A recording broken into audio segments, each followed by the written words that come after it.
Making headlines in the sports world, not for our team's accomplishments, but for the amount taxpayers are coughing up to keep stadiums in top condition. Yeah, between Kauffman, Arrowhead, and the Sprint Center, Kansas City makes the list as the 10th most expensive city in the U.S. for taxpayers to keep their sports teams in town.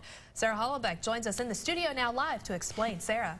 Well, we're definitely not making headlines for the number of people coming to games here in Kansas City. The Chiefs and the Royals' attendance are among the worst in the NFL and the MLB, but taxpayers are really flipping out the cash. According to a study by the Wall Street Journal, in 2010, Kansas City spent more than $700 million in public funds on renovating Arrowhead and Kauffman stadiums, and despite recent updates to both stadiums, attendance hasn't improved. The Royals fill less than 60% of their seats.